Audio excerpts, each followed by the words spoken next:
My name's Kamimura. My Instagram handle is RPM. I've been making knives for 3 years.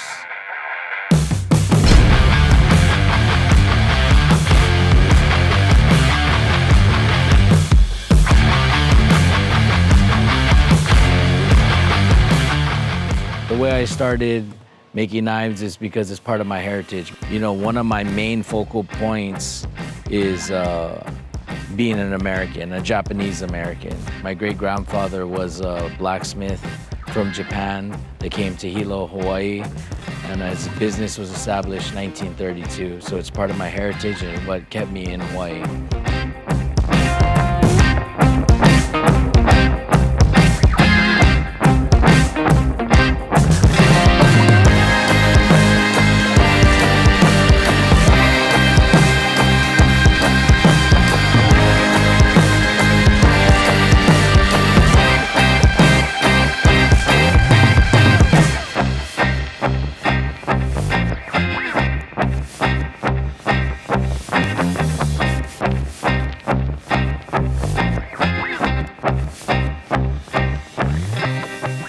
Team combat, it's not about just being a group of people that just want to promote belts and grinders. It's more than that.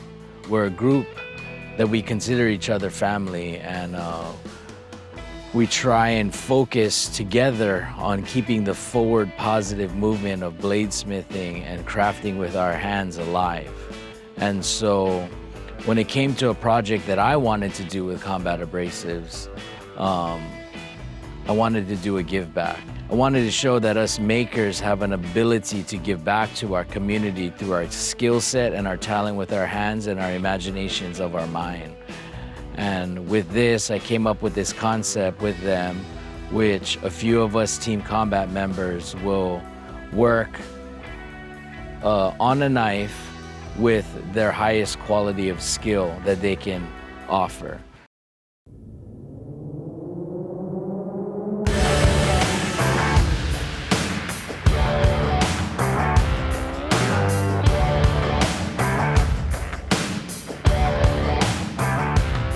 We had Mareko Maumasi design a mosaic pattern, Damascus billet. He's one of the most finest artists of our time. He's creating patterns and controlling forge welding like no other. He's humble. He readily shares information as if it has zero effect on him. He shares information because he's concerned and wants people to still progress, and he wants people to be excited. When I was with him, we have makers come and say, hey, I want best Damascus at this show and show using your pattern. He's not upset by it because as a creator, he's not afraid to share because he has another idea the next day. And that's an amazing and impressive person to have in a community that we live in, and that's why he's Team Combat. My name is Mareko Maumasi. I'm a custom knife maker. Maumasi Fire Arts is the name of my company. I've been making knives for about 10 years, and I first started making knives in 2008.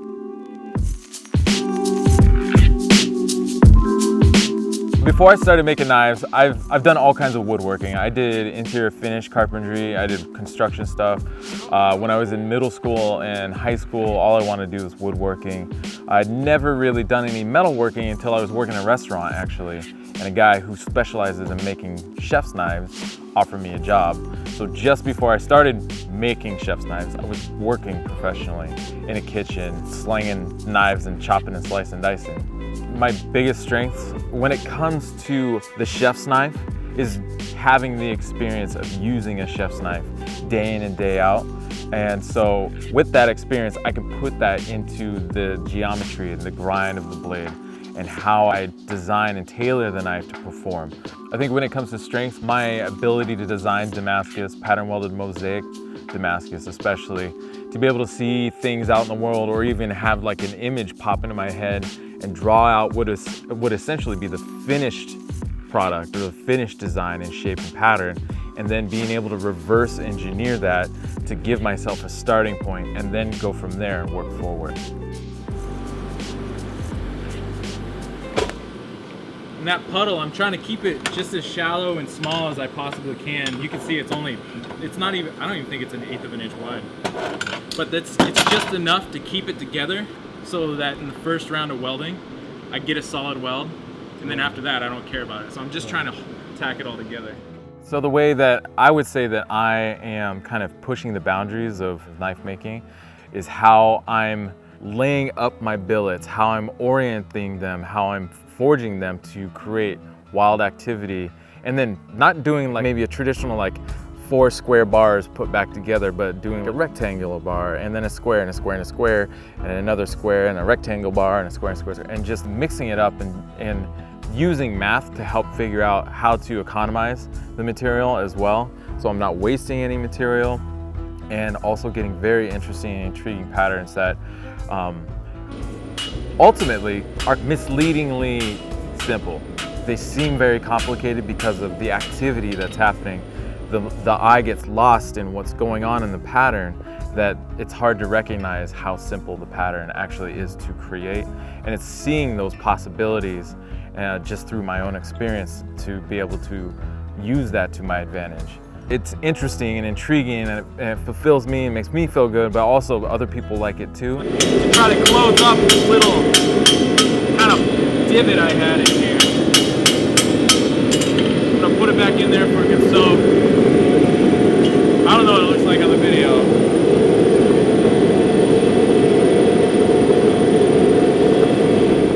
I think what's powerful to me is being part of a team like Team Combat, which is this incredible pool of makers who are coming together to do work that is meaningful and powerful and valuable, not just for ourselves, but for other people out in the world. A team like that is what makes me proud of the work that I do. Being able to build something with my 2 hands that gives back in a way that is so special and meaningful to somebody is really important and valuable to me. Then we have Will, the artificiary. He is a mad scientist. His skill set, his knowledge, his discipline for patience, and just his ability to do stuff nobody else is doing right now.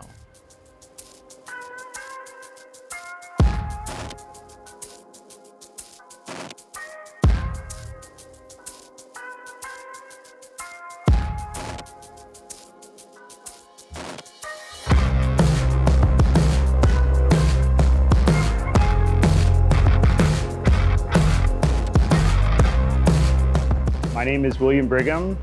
On Instagram, I'm the artificiary. I've been a bladesmith for about 6 years. The reason why I chose the artificiary is because artificers were traditionally the inventors and skilled craftspeople. It's become more common in literature and sci-fi and stuff now as being the crafter or the engineers that make magical objects. So because it has this archaic history to it, and it's not really used very commonly anymore, I thought it fit really well. For me, making things that are not only functional and aesthetically pleasing, but they're also difficult to make and actually takes a lot of inventiveness and engineering and crafting to get it done right. So all in all, it just kind of fits.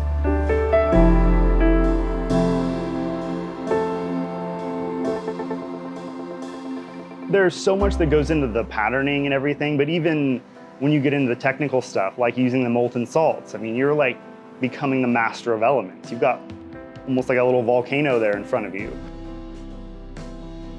So this is the knife for the collaboration project.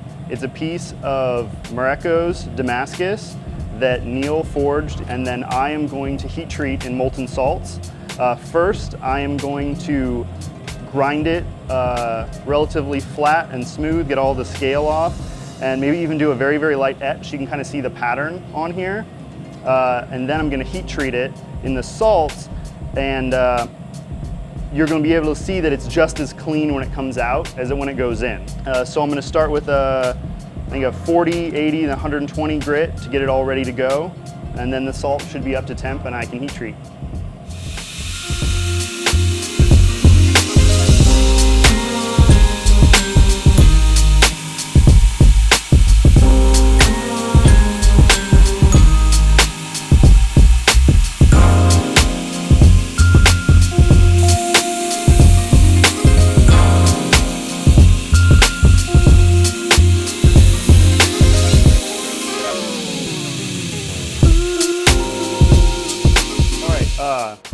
these are molten salts used for heat treating.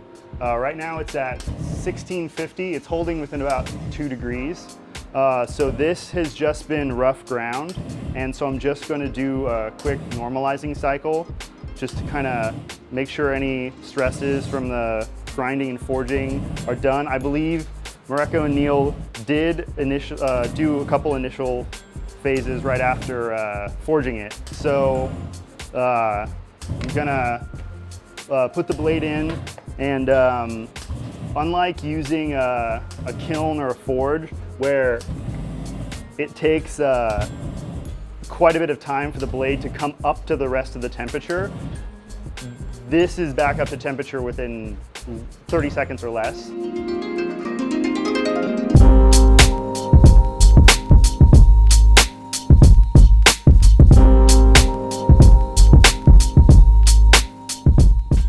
And so now that it's up to temp, that means the blade is also up to temperature.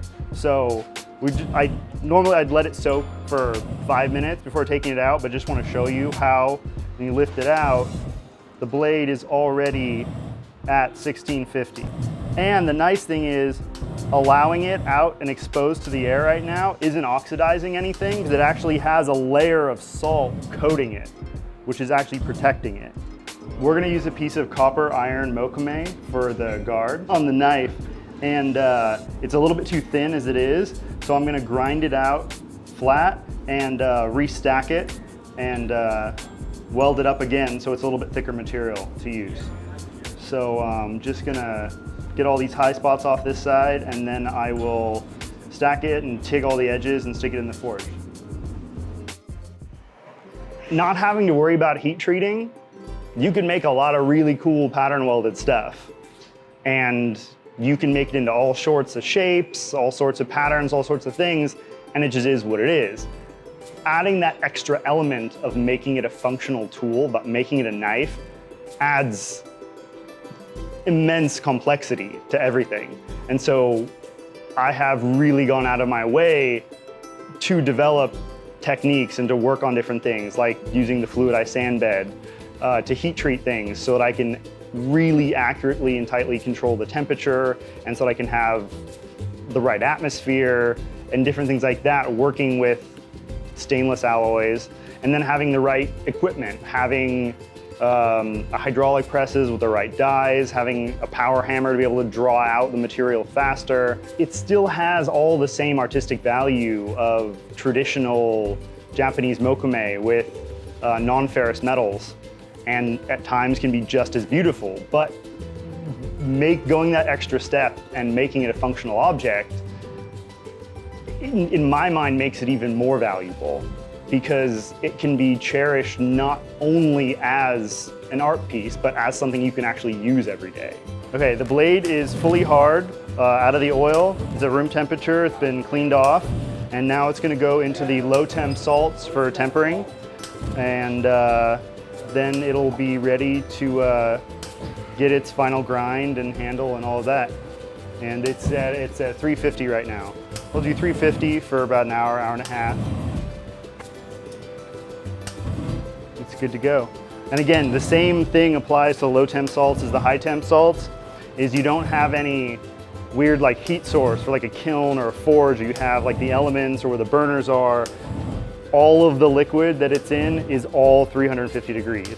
And so the part inside and out gets to 350, no higher, no lower. So it's a very, very consistent and accurate method. What's great about being a knife maker and a bladesmith today is the openness of technology, the readily available information that's there. A lot of the techniques that I'm using may be relatively innovative for knife making, but they've been around for a long time, used in other industries and with other applications.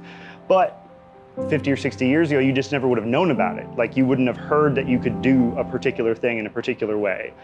It's really cool to be able to take a lot of these traditional techniques and then apply modern science and technology to it and see how far you can push it. And being able to share that information more readily is really cool. Being able to access academic databases and the internet and everything and see what other people are doing just to see what's possible. It's really cool being able to live at this time, being able to share things and everything.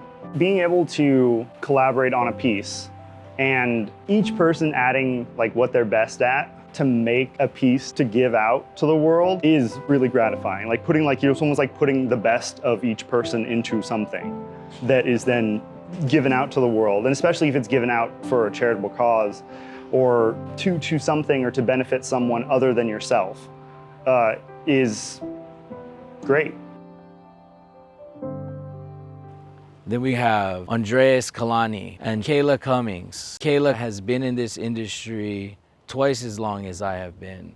I'm a part of Team Combat because of her. I travel the world working with the best people, and to having a chance to work with another maker like Kaila is such an honor, because when somebody says they're truly self-taught, man, she is truly self-taught. And not only does she have experience in knife making, but when you meet a woman that can go out to the shop, make a knife, take it out into the field, hunt, clean it, grill it, feed everyone with it, and feed her family. I mean, it doesn't get much better for that. She's living it, not just talking about it. She's pulling triggers, doing big things. My name's Kaila Cumings, and my Instagram is @KailaCumings. I think I've been part of Team Combat for the last 5 years now. I started making knives about 7 years ago, and I got into it because I started doing knife reviews on YouTube, and I just fell in love with it, and I wanted to start making my own. So I sold my gun and my knife collection so that I could buy the equipment, and then I just taught myself how to do it by watching YouTube videos. I grew up in the backwoods of New Hampshire. I was always outside running around naked, and I was always playing in the mud and the dirt, and my dad taught me how to hunt when I was really little and how to shoot a gun. And I've always collected knives and just been kind of like a tomboy. I love being outdoors, and I think that's kind of what led me to getting into knife making. There really wasn't a lot of females doing that kind of stuff. Knives have always played a huge role in my life. A lot of people don't think that they need a knife, especially females, and that was a big thing for me. I wanted to try to get other women involved and see that they should carry a knife. They can use it for a million different things. I want other women to see that you can be hands-on and you can make the knives. You don't have to be the pretty face that has to hold them and display them. You know, we can get out there and we can be the badass chicks that are making them.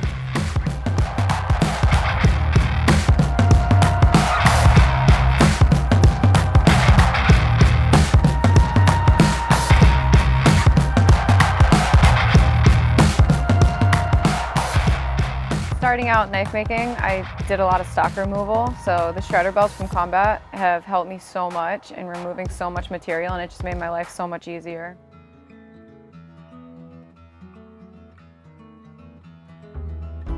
So the connection that I have to the industry is that I can go out, I can make a knife, I can go and hunt and provide food for my family, and then I can go into the kitchen and then I can use my knife and I can cook and provide. And that's something that my daughter gets to see, and I just want to be a good role model for her. And that's something that she looks up to. I started out waitressing and bartending, and I hated it. I hated my job, I was miserable. And so I said, I'm sick of doing this. I don't want my daughter to grow up and work a job that she hates.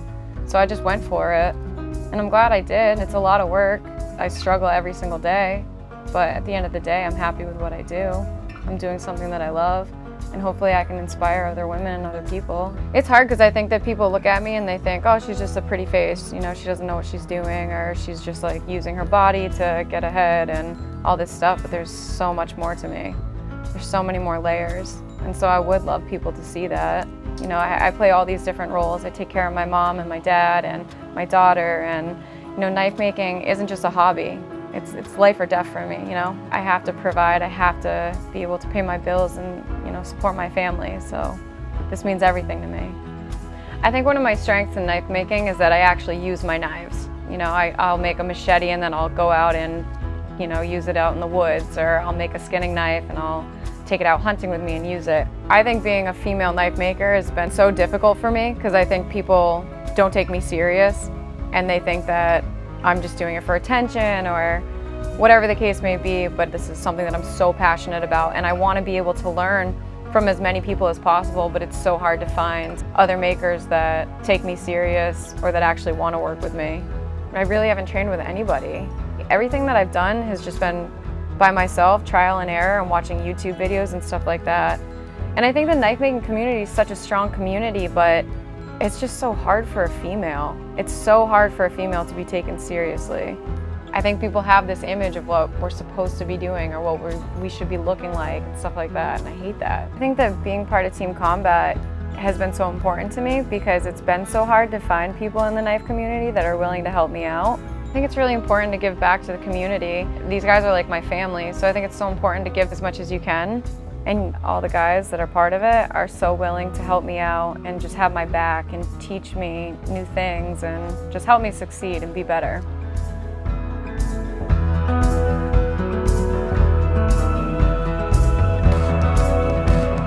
Andreas Kalani is one of the most humble makers you will ever meet. Hardworking, determined, artistic, has tons of background in the art field, but still is humble enough to want to create something that everyone can have. He's not only concerned about the big number tickets, he's concerned about the average day-to-day people.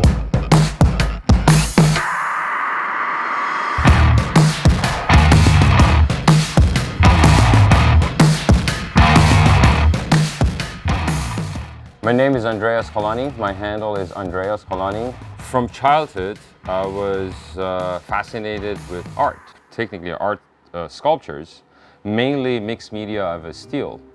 And I remember from '92, when I was back in Iran, I was making small little wire sculptures, and I didn't know nothing about the metallurgy. I started to forging the nails and make a small little sword for those guys. And I always had a fascination about blades and knives as well, but the reality was about the fascination of creating a functional artwork. So I finished up a couple blades, and I ended up in Anaheim show in California, and I met my mentor Mike Tyree over there. And randomly I just showed one of my knife to him, and I asked him to critique me. He said, what is he thinking about it? He really liked the structure, and he just told me that you're doing a good job, you just need some touch-up. So the following week after the knife show, I drove down all the way to Wickenburg, spent about a week and a half with him in his shop. So ever since I went to his shop, I got the disease. So 3 years later, after that, I resigned the corporate life to pursue my new passion, and now I'm a full-time maker, about 4 years. All right, so we've done the heat treatment and profiling, everything is done. Now we're going to start to doing the final grinding on this one. I'm going to use the old belt on it, and that's where I'm going to use the actually eraser for a second, just kind of like erasing up the old residue from it, and then after that started grinding.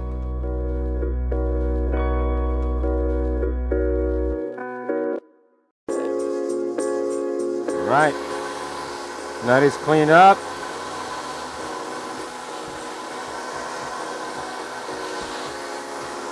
First thing first, I have my lines over here. I'm going to put my guideline.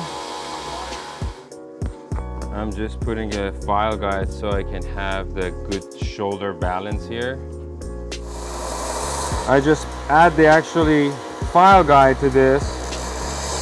I am cleaning up the shoulders for the guard. Grinding it in.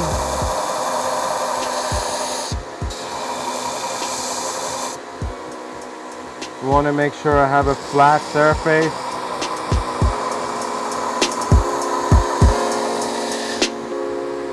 On this. I'm going to put pretty much like a 290 degree to get my center edge on this one so I don't rip off the actually belts. It's pretty old one, so I'm just starting to doing the initial of the lines, then I'm going to switch over to the new belt. At this point I'm going to go from old 80, then 120, then started going gradually slowing down, then I'm going to change the platen to make it smoother.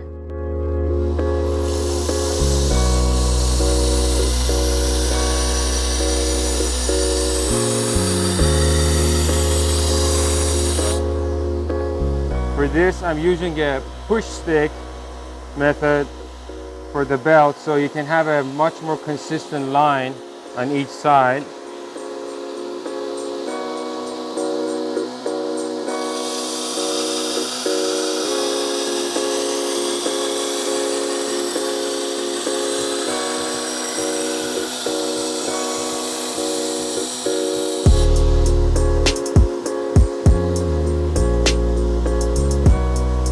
So now that I got it pretty much established, I'm going to switch the belt to a brand new 120 and start grinding from there.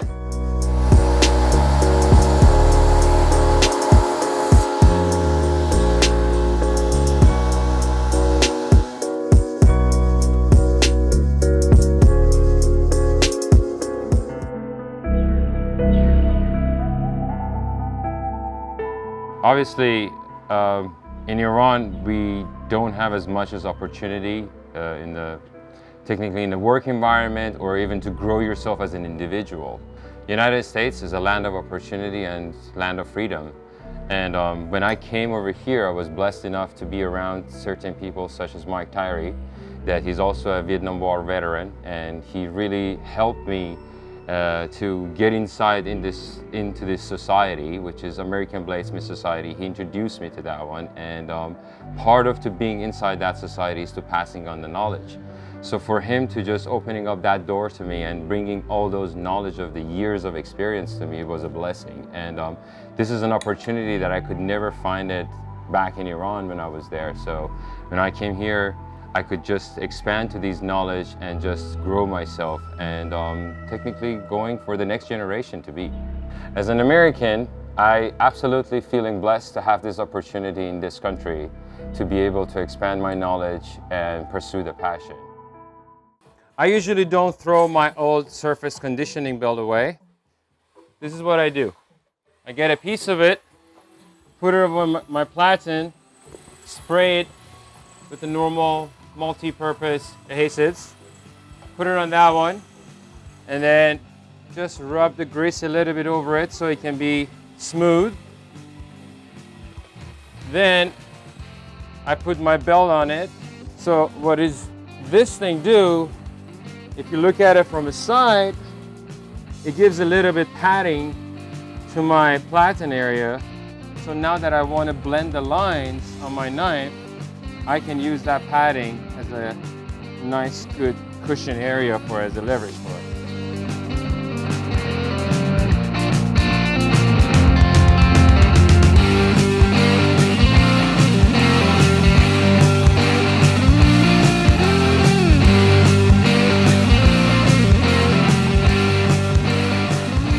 So at this point, I want to make sure all my edge line is pretty much balanced. Everything is straight up. We're almost to the zero edge at this point. At this moment, we're going to try it out to make sure everything is balanced. So I learned this technique. If you want to see if you have a warp over here, you will see the line gap, if there is any actually up and down on your edge. So it shows it perfectly that everything is balanced. Now, soap.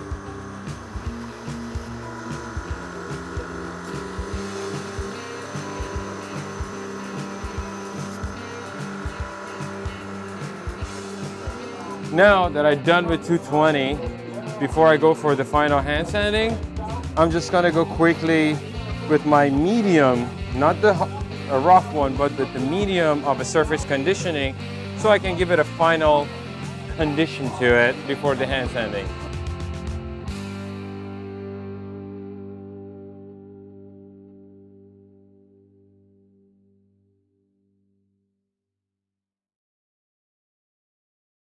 My strength in knife making, it can be various in a different area. I think that part of my background of being an artist and graduating from art school and doing a lot of artwork throughout the time, so it's opened up my mind and my capability to do better design and execute the work better.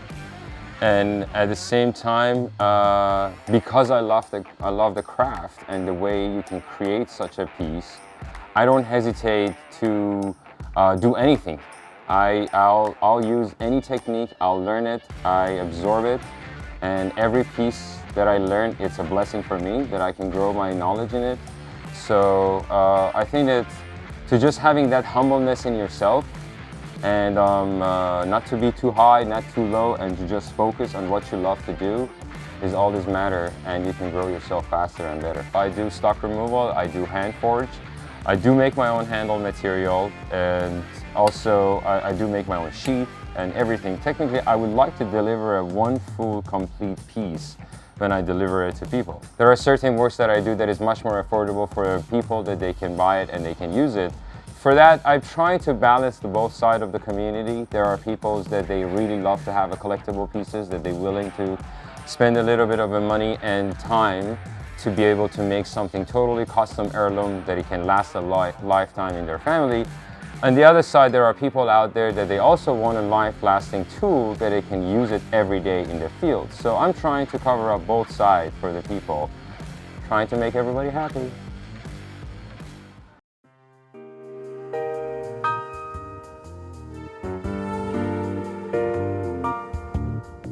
For 20-something years, I was living in a different country, as I said, with no opportunity over there. And it was a big change for me to move away from family, friends, everyone, and come to another country and starting from ground zero, learning new language, learning new culture, lifestyle, everything. So it was a big challenge at the beginning. But since I could accomplish that one, as I grew to my background of graphic design and web design industry, I got to a point that this is either now or never. You came to the land of opportunity. You came thousands of miles. You came over here to pursue your happiness. And I wasn't happy at the time when I was working for the corporate life. As a creative person, I can't sit and focus on one area all the time. I wanted it to have my freedom. I wanted it to just fly. So for that purpose, about 4 years ago, I just put my act together and I walked in my boss office and I put the resignation letter on his desk, and he asked me what am I going to do, and I told him that it's time for me to go and pursue my passion. And as a matter of fact, he himself and so many other people from that corporate life, they became one of my good encouragement people, that they helped me in this initial movement of this journey. And so it was really a hard, but at the same time, exciting transition of the life journey, because from having a good structure of a life and working for the corporate life, and all of a sudden you want to go as an artist, is a big difference. It feared me sometimes, but if I wanted to let that fear grow into me, I couldn't succeed. So therefore, I put that one on the side and I just went as fast as I can, and so far, I could not be happier. In the 4 years I could grow to this level.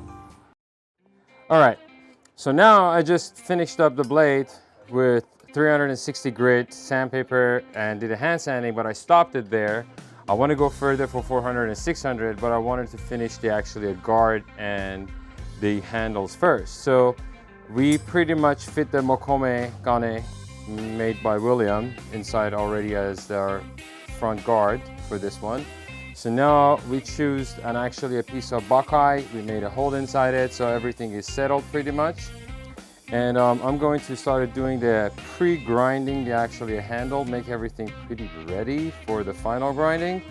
So at this point, I prefer to go with the brand new belts, just because the brand new belts wouldn't burn the surface of the wood. Some of the woods, especially like Buckeye, is stabilized and it can get burned up with your old belts. So I'm always using a brand new belt just for doing initial grinding, getting my shapes and contour it, and then after that you can change your grits to the different ones. But for now I'm just going to go with a fresh 36, and you'll see the result in a little bit.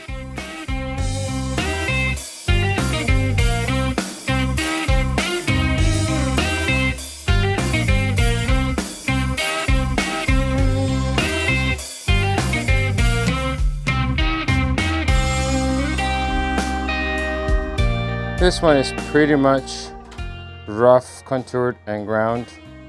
Pretty much ready for the final hand sanding and then fit and finish.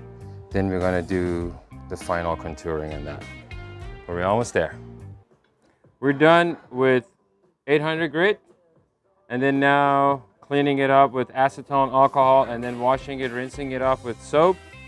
Then we're gonna do initial etching in the acid, then possibly we're gonna do it with the coffee for overnight.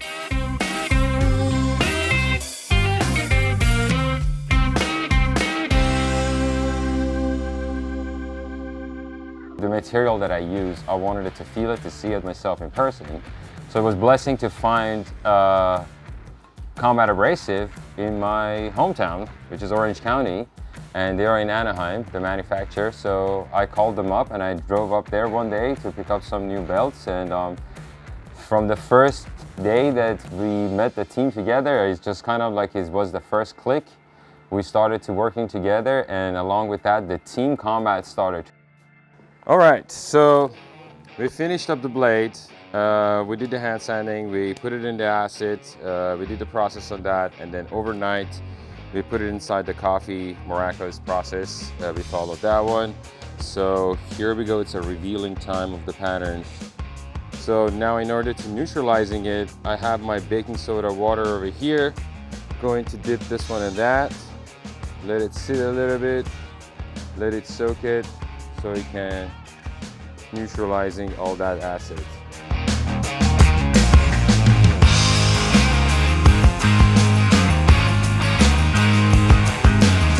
So we pretty much done with the actual blade. Everything is settled. Now we're going to attach the handle and put the final pin and started to doing the final contouring. So at this point, we're going to do the epoxy. Our favorite epoxy. We're gonna use a 5-minute for this one. And let's get it done, guys. So I'm gonna chunk this one out a little bit. I know I may put excessive in it, but it's okay because it's better to have more than less. I'm going to add a little bit of a dye into this one for the just in case if we have some area that I can use it as a filler. So a little bit of a dye.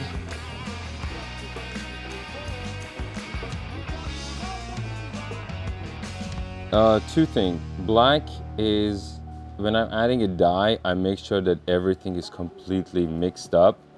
It gives you that. And at the same time, if we have any gaps between the layers, it will fill it up automatically so you don't see it.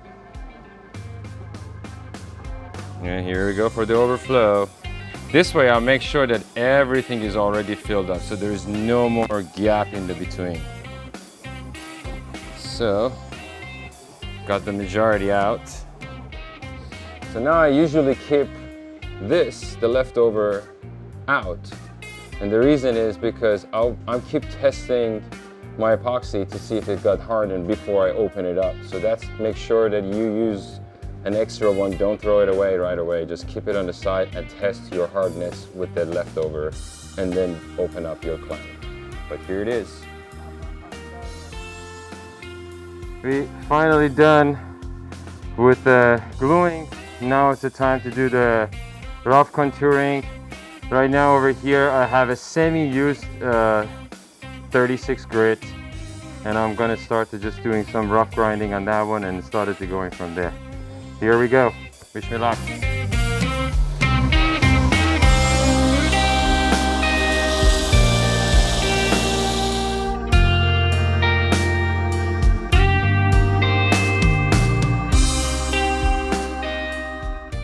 Team combat, every one of us, we're like an X-Man. We all have our own powers and capabilities. So other than we can put all those knowledge into one basket together and bring a lot for the community, is also the relationship that we all have together is different. Is not a normal team member, is much more family-oriented feeling to it. Everybody care about each other, everybody trying to help each other.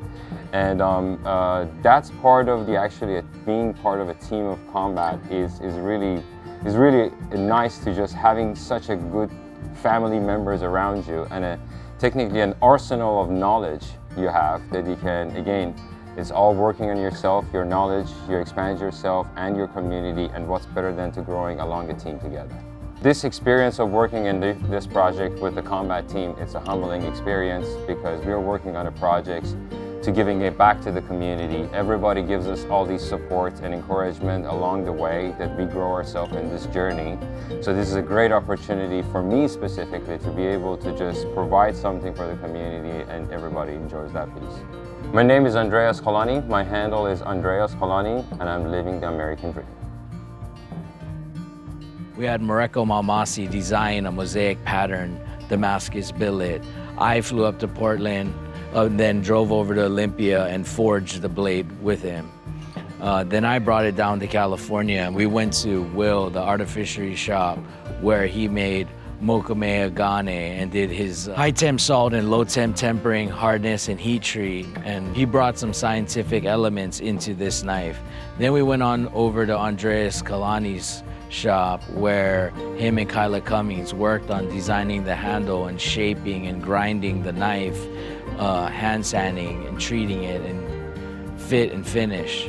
And together we are trying to provide something that we can auction off and donate the money to a charitable cause. You know, for me, knife making has saved my life. Prior to this, I was a miserable person that was stuck in a rut and couldn't move forward, didn't realize the advantages that were set in front of me. And all I knew was that I just was unhappy with myself. And then when it came to a point where I just reached out and grabbed something and took it and made it my own, and then found that I had abilities in my hands, and that's what knife making gave to me. It gave me the ability to not only love myself, but knife making has made me a better father, a husband, a better person to the community. And that's why as a team we are coming together and create, because we want to show people not only can they go out into it, and we're telling the stories behind the scenes of how they got started and what motivated them and what actions they took to pull that trigger to be a full-time maker, but we're coming together to show that in this life, we shouldn't waste the time that we have left. We should take it and do what's passionate for us. And creating and knife making is what saved me. I knew the moment that I struck steel the first time 3 years ago that I would either die or be great. I have no other opportunity. That's why I push so hard. That's why I share so much. And that's why I try to give back to the community that supports me.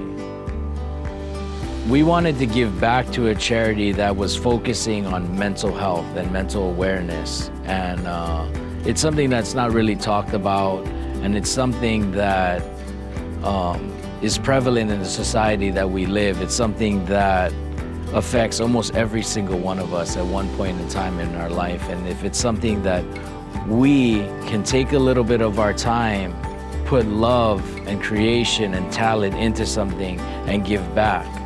Now, a company like Combat Abrasives not only just sells great products, but they're also concerned about the future of our industry. They're also worried about how we can give back to a community that maybe doesn't even know we exist, you know, or maybe we give back to a community that uses knives every single day. But it's something that, as a company, they're concerned about being positive.